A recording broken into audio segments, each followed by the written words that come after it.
નમસ્કાર, આપ જોઈ રહ્યા છો નિર્ભય ન્યૂઝ અને આપની સાથે હું છું હંસિની। વાવ મતગણતરી વચ્ચે હવે સૌથી મોટો એક ખુલાસો સામે આવ્યો છે। અત્યાર સુધી આપણે જે પરિણામ જોતા આવ્યા છે તેમાં ગુલાબસિંહ રાજપૂત આગળ રહેતા હતા, જો કે અત્યારે પણ ખુલાસામાં ગુલાબસિંહ રાજપૂત આગળ જ છે, પરંતુ હવે ધીમે ધીમે તેમની લીડ છે તે ઘટી રહી હોય તેવા પણ અનેક એવા ખુલાસા થઈ રહ્યા છે। અત્યાર સુધીના શીટના માધ્યમથી અત્યાર સુધી કયા મોટા ખુલાસા થયા છે તેની સાથે જ કેટલા રાઉન્ડ થયા છે તે દરેક વસ્તુ સમજવાની કોશિશ કરીએ। તેની સાથે જ ત્યાં જે જ્ઞાતિ સમીકરણ છે આ બેઠકને લઈને તે પણ કેટલું કામ થયું છે તે દરેક વાત કરીએ। પરંતુ જો અત્યારે હાલ આ શીટની વાત કરવામાં આવે તો આ શીટમાં અત્યારે ગુલાબસિંહ રાજપૂત છે તે આગળ દેખાઈ રહ્યા છે। ગુલાબસિંહ રાજપૂત પહેલેથી પહેલા નંબર ઉપર જ રહ્યા હતા અને અત્યારે ફરી એક વખત ગુલાબસિંહ રાજપૂત છે તે પહેલા નંબર ઉપર દેખાઈ રહ્યા છે, પરંતુ હવે આ રાઉન્ડ બાદ 18મા રાઉન્ડ બાદ ક્યાંક તેમની લીડ છે તે ધીરે ધીરે ઘટી રહી છે અને સ્વરૂપજી કદાચ બાજી મારી શકે છે તેવી શક્યતાઓ દેખાઈ રહી છે। પરંતુ જ્યારે અમારા સહયોગી રિદ્ધિએ પણ ત્યાંની જનતા સાથે વાત કરી, તે લોકોએ ગુલાબસિંહ રાજપૂતને પોતાના નવા ધારાસભ્ય એટલે કે વાવના ધારાસભ્ય માની લીધા છે। પરંતુ હવે આ બધાની વચ્ચે એક સૌથી મોટો ખુલાસો પરિણામમાં આવી શકે છે કે ગુલાબસિંહ રાજપૂતની લીડ છે તે હવે ધીરે ધીરે ઘટી રહી છે। જે સૌથી પહેલા ગુલાબસિંહ રાજપૂતે એન્ટ્રી કરી હતી અને કોંગ્રેસમાંથી જે હેટ્રિકની વાત કરી હતી, હવે તેમાં પણ એક મોટો ખુલાસો થઈ શકે છે અને પરિણામમાં પણ કંઈક ઉલટફેર થઈ શકે છે તેવી પણ શક્યતાઓ અત્યારે હાલ 18મા રાઉન્ડ પછી દેખાઈ રહી છે। પરંતુ હજી 23 રાઉન્ડ સુધીની આ જે આખી સફર છે તેના પછી ખબર પડશે કે વાવને કયા નવા ધારાસભ્ય મળે છે। પરંતુ અત્યાર સુધીના જો દરેક રાઉન્ડની વાત કરવામાં આવે તો પહેલા રાઉન્ડથી લઈને 18મા રાઉન્ડ સુધી જે કોંગ્રેસના ઉમેદવાર ગુલાબસિંહ રાજપૂત છે તે સૌથી પહેલા આગળ રહ્યા હતા।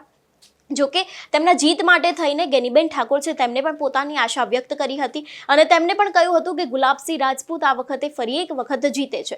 પરંતુ આ બધાની વચ્ચે જો હવે વાત કરવામાં આવે માવજી પટેલની, તો માવજી પટેલ છે તેમનું પણ એક ફેક્ટર ખૂબ કામ કર્યું છે ભાજપને ક્યાંક પાછળ લાવવામાં, કારણ કે જેટલા પણ ચૌધરી સમાજના મતો છે તે દરેક સમાજના મત છે તે તૂટી ગયા છે। અને હવે અત્યાર સુધી એવું એક વાક્ય સામે આવ્યું હતું, જેટલા પણ બનાસકાંઠામાં ગ્રાઉન્ડ રિપોર્ટ કરતા હતા તે દરેક પત્રકારોએ જણાવ્યું હતું કે ભાભરના જે મત છે તે હજુ સુધી ખુલ્યા નથી। એટલે ભાભરના મત છે જે ઠાકોરના મત ગણાય છે અને કોંગ્રેસના માફ કરજો ભાજપના ઉમેદવાર છે સ્વરૂપજી ઠાકોર, એ ઠાકોર સમાજ કહી શકાય, એટલા માટે કદાચ ભાભરના મત તેમને મળી શકે છે તેવી પણ શક્યતાઓ દેખાઈ રહી છે। પરંતુ હવે કદાચ આ વાક્ય છે તે સાચું પડતું હોય તેવું દેખાઈ રહ્યું છે, કારણ કે જે ભાભરના મત હવે ધીરે ધીરે ખુલી રહ્યા છે અને ગુલાબસિંહ રાજપૂતની જેટલી અત્યાર સુધી લીડ રહી હતી તે લીડ હવે ધીરે ધીરે નીચે પડી રહી હોય તેવું દેખાઈ રહ્યું છે। એટલે ક્યાંક સ્વરૂપજી ઠાકોર પણ જીતતા હોય તેવી પણ શક્યતાઓ દેખાઈ રહી છે। જો કે આજે સવારે જ સ્વરૂપજી ઠાકોરે કહ્યું હતું કે મેં ભગવાનના દર્શન કરી લીધા છે ને આ વખતે ભાજપ જીતે છે તેવો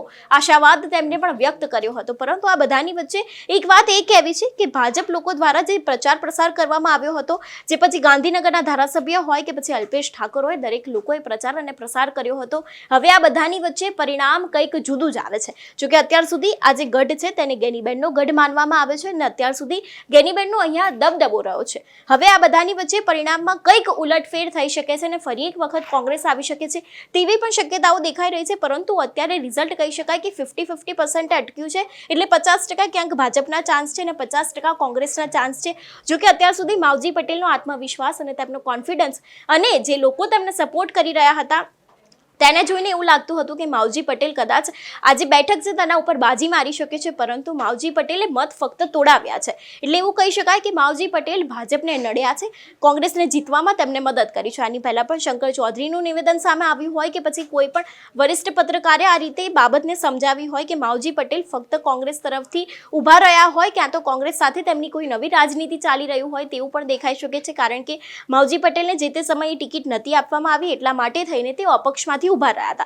એટલે આ ભાજપના આજે જે મત તૂટી રહ્યા છે તેની પાછળનું કારણ કદાચ માવજી પટેલ પણ હોઈ શકે છે। પરંતુ આ બધાની વચ્ચે આપણે ગેનીબેનને પણ સાંભળીશું, તેની સાથે માવજી પટેલને પણ સાંભળીશું કે માવજી પટેલે પણ શું કહ્યું હતું। સૌથી પહેલા આપણે ગેનીબેનને સાંભળીએ કે ગેનીબેન જ્યારે મતગણતરીનું આ જે કેન્દ્ર છે પાલનપુર ખાતેનું ત્યાં પહોંચ્યા હતા ત્યારે તેમને જીતના આશાવાદ વ્યક્ત કરીને તેમણે શું કહ્યું હતું। તેની સાથે આપણે ગુલાબસિંહને પણ સાંભળીએ કે ગુલાબસિંહે સૌથી પહેલા શું કીધું હતું અને તેમને સોશિયલ મીડિયાના બાબતે પણ કઈ ટકોર કરી હતી। તેમણે કહ્યું હતું કે જો ચૂંટણી પતી જાય તે પછી પણ કોઈ પણ જ્ઞાતિવાદ કરવું નહીં, તે બાબતને લઈને તેમણે પણ શું કહ્યું હતું તે બંને નેતાઓને સાંભળીએ। બેલેટની ગણતરી પૂરી થઈ ચૂકી છે અને હવે ઈવીએમ શરૂ થશે। જય દ્વારકાધીશ। આજે વાવ વિધાનસભાની પેટા ચૂંટણીની મતગણતરી છે ત્યારે જ્યારથી જાહેરનામું પડ્યું ત્યારથી કરીને અત્યાર સુધી જ્યાં પણ અમે ગ્રામ્ય વિસ્તારમાં પ્રવાસ કર્યો, લોકોના આશીર્વાદ માગ્યા.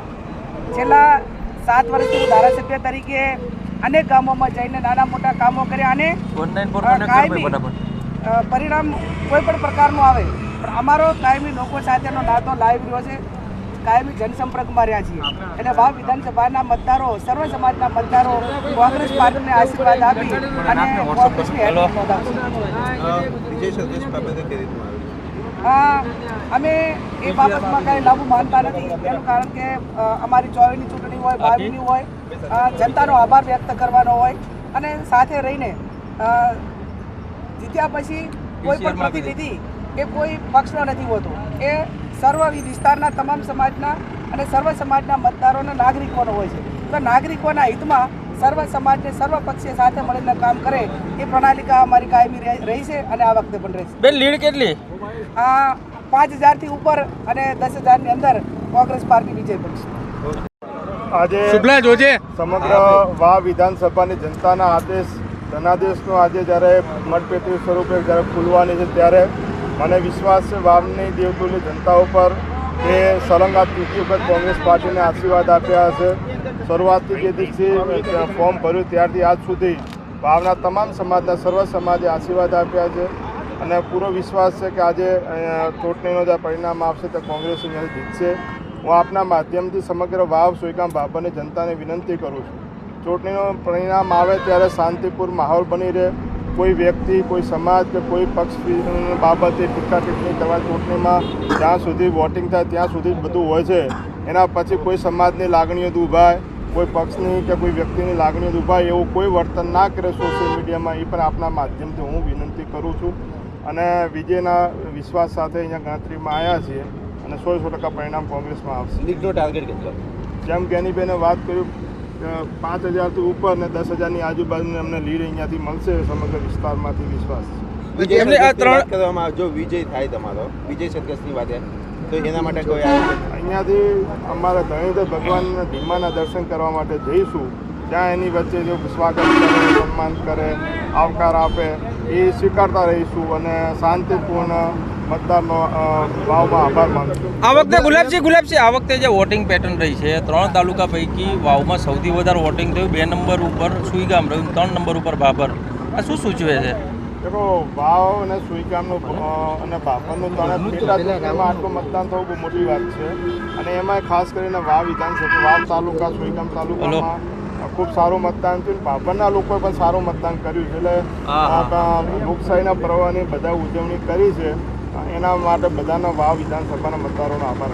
પ્રથમ રાઉન્ડના અંતે અત્યારે તમે 250 મતથી આગળ ચાલી રહ્યા છો. પ્રથમ પ્રતિક્રિયા? શરૂઆતથી હું કહું છું કે શરૂઆતથી લઈને છેલ્લે સુધી પરિણામમાં અમે લોકો કોંગ્રેસ પાર્ટી આગળ રહીશું. હવે આ બધાની વચ્ચે હવે થોડાક જ રાઉન્ડમાં વાવના નવા ધારાસભ્ય છે તે ચૂંટાઈ જશે અને વાવમાં ફરી એક વખત કોનો દબદબો જળવાઈ શકે છે તેવી પણ અનેક શક્યતાઓ બહાર આવી શકે છે.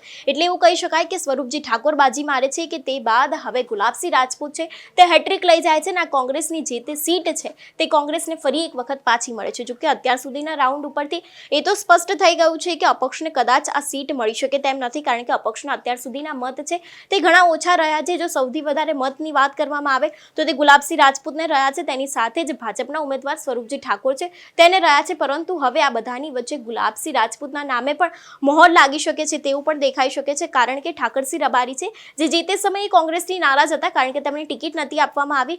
તેમને પણ હવે એક દાવો કરી દીધો છે કે ભલે ભાભરના મત હજી સુધી ખુલ્યા ના હોય પરંતુ ભાભરની જનતા અમારી છે અને ભાભર પણ કોંગ્રેસનો જ ગઢ ગણાય છે, એટલા માટે ભાજપના મત પણ, ભાભરના મત પણ અમને મળી શકે છે તેવી પણ ઠાકરસિંહ રબારી દ્વારા એક કહી શકાય કે આશા વ્યક્ત કરવામાં આવી હતી. પરંતુ હવે જે છેલ્લો ખેલ કહી શકાય, જે થોડાક રાઉન્ડ બાકી છે તે કહી શકાય તે ભાભરના મત ઉપર ડિપેન્ડ કરે છે કે ભાભરના મત છે તે કેટલા ખુલે છે સ્વરૂપજી ઠાકોર માટે કે કેટલા ખુલે છે ગુલાબસિંહ રાજપૂત માટે. તમને શું લાગે છે કોણ જીતી શકે છે, સ્વરૂપજી ઠાકોર કે પછી ગુલાબસિંહ રાજપૂત? અમને કમેન્ટ કરીને ચોક્કસથી જણાવજો. સાથે જ નિર્ભય ન્યૂઝને લાઇક, શેર અને સબસ્ક્રાઇબ કરવાનું ભૂલશો નહીં. નમસ્કાર.